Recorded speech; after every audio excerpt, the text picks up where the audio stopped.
Hey YouTube, how's it going? Stella and I are going to show you today how to control your NPP bi-mode exhaust with parts from Amazon for under 20 bucks. Stay tuned.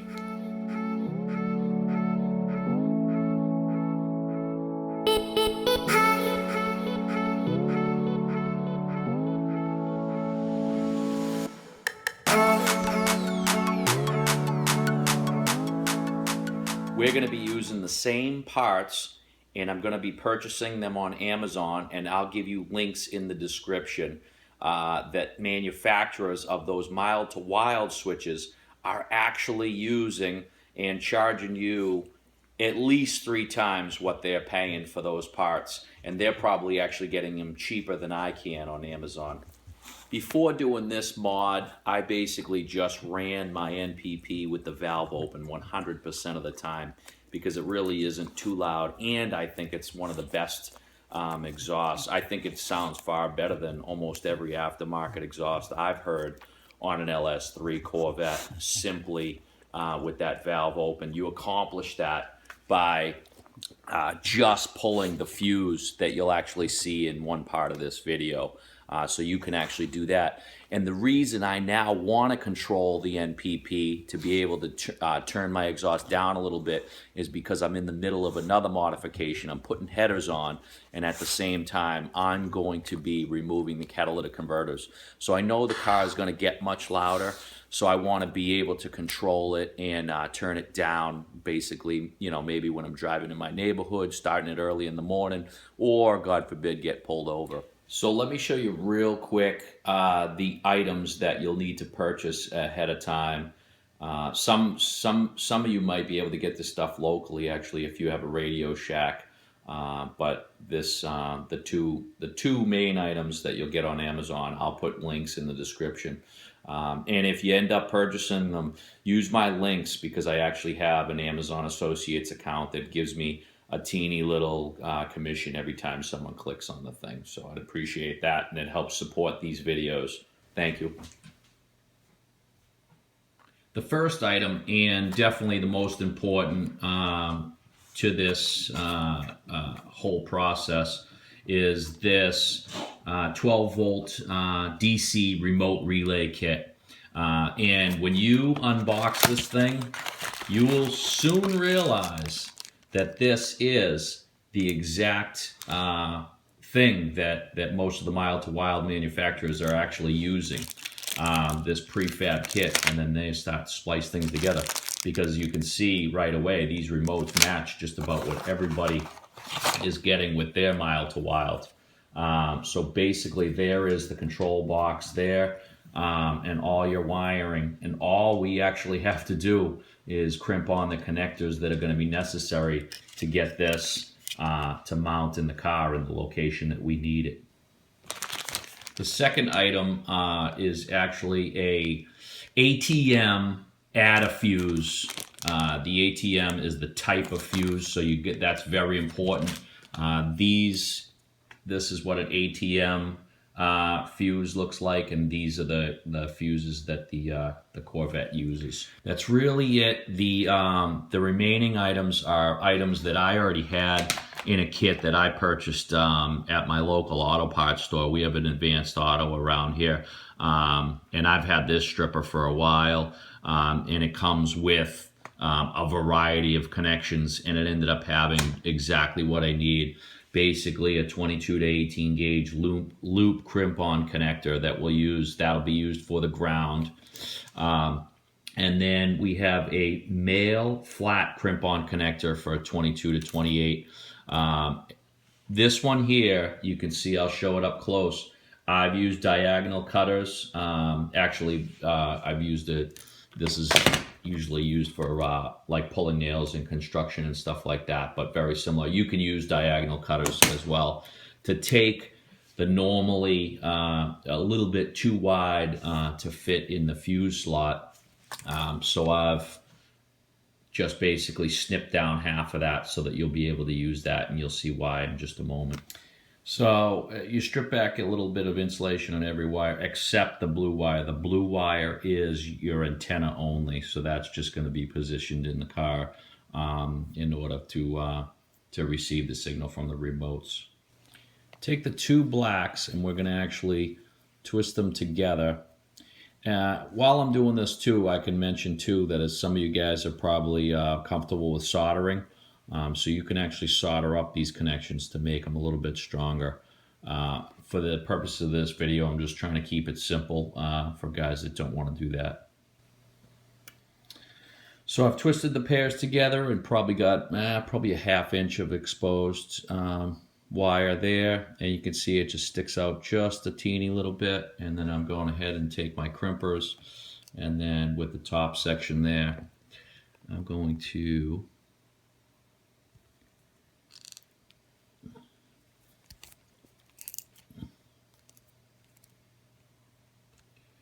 crimp that down and make sure that's super tight. And I tug at the wires and I can see that that's going to make a good connection right there. So you can see that my ATM out-of-circuit wire actually comes with a connector pre-crimped on it to it. Almost every single one I've seen for sale does the exact same. And I'll actually mention too, I also noticed that my local Lowe's hardware store actually sells these as well, because they have a small auto section with wiring that this is actually in. So what we're going to do now is grab our red wire from our control box and crimp that as well.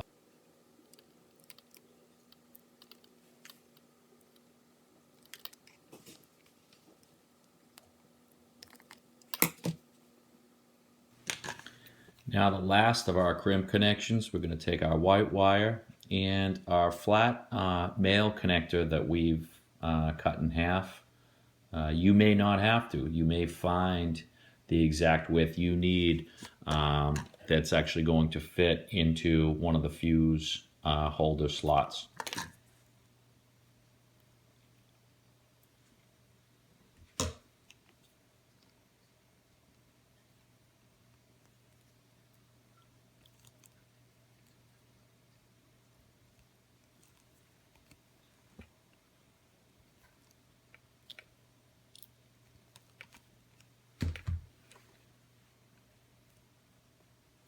Testing that. That's fine. Very snug connection. So let's take our completed remote 12-volt circuit relay with our connections out to the vet, and we'll show you how to hook it up. And before you hook anything up, you want to disconnect your battery so that you don't do any damage to the car. I feel like at this time, it's a little disclaimer time. Like everything in the world, I'm showing you this. This is based on my car. You'll have to verify that everything is going to work the exact same on your car. Like I did when I did the research. I actually was sort of concerned, and I wanted to understand actually what side of each fuse had power going to it. That bottom right-hand fuse is the exhaust module fuse. And like I mentioned, I wanted to test, and I made sure that when the car is calling for the valve to be closed, it applies power to that terminal. And the terminal on the right side has power, and only once the fuse is in does it give power to the left-hand side. So you'll be seeing, that'll explain to you why we put in our connector the way we do. So now we're in the car. Hopefully I can focus and get that panel. That actually looks pretty good. I'm going to point to a few items that you're going to want to note here. You're going to remove this. I believe that's a 7 millimeter bolt that holds the Bose amplifier.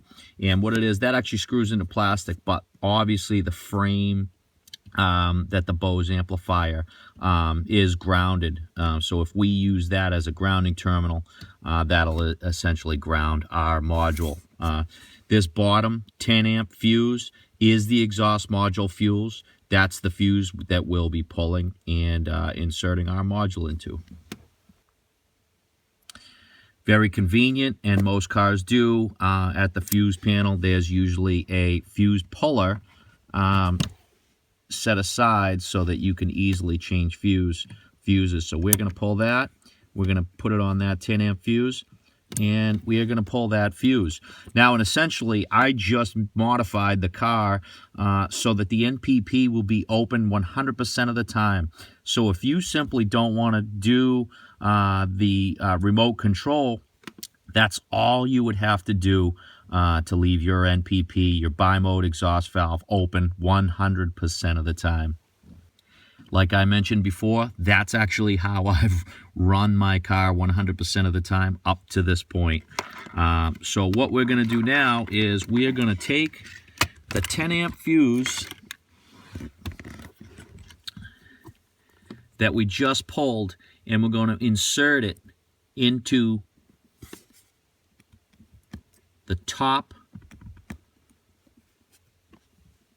me get a little focus here. The top set of terminals on our Atm Fuse. And then we are going to take the white wire, and it's very important, this is going to be, the red wire is going to stay to our left, and the white wire is going to go in the bottom terminal on to the left-hand side. And you're going to want to make sure that's very tight and that nothing is exposed.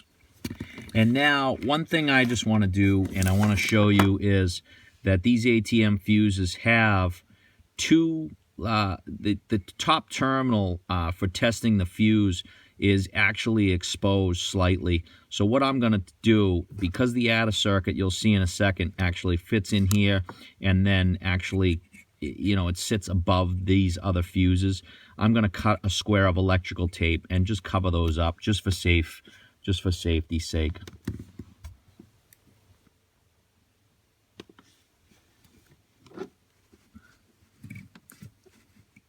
So I've gone ahead and done that, just taken a piece of electrical tape, and I've just covered the tops of those two fuses, just so that I feel a little bit better.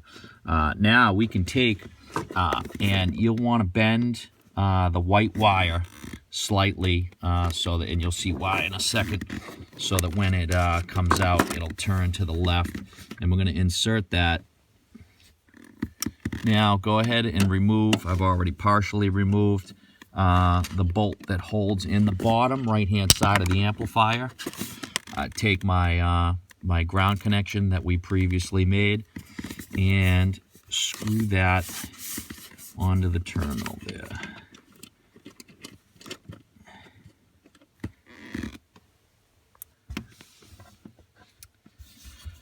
So I've gone ahead and tucked, or kind of got the wires into a position that I feel comfortable with. So you just want to verify that your grounds are nice and tight on this bottom bolt for the amplifier, that your white wire is nice and secure in your Atm circuit in the left-hand side. Your red wire is facing on the left-hand side direction. And then you can see how shortening the wiring, you know, you could kind of test this whole thing out and then see how short you want to make your wires to get rid of the extra wires. But I've just kind of neatly tucked this away, and this will actually close up just fine. So I'm happy with that for now. I may go ahead and trim these up in a future time. The Atm circuit is securely in place with the 10 amp fuse in the top slot, the slot closest to you. All right, so that about wraps it up. Let's check out and see how we did. Let's give her a start up.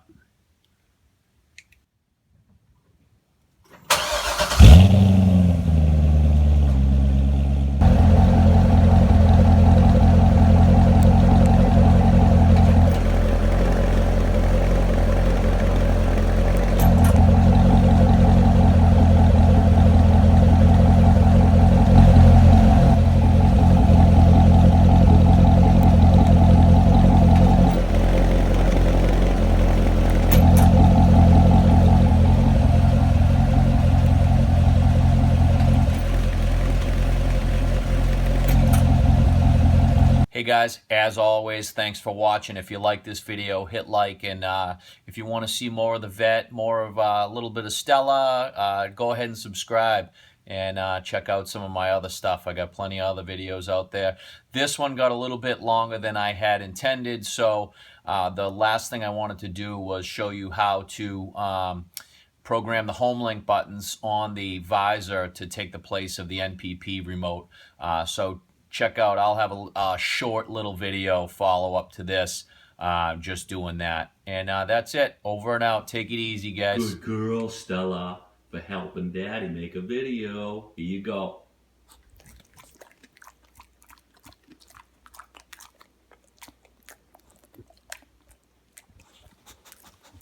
Sit back.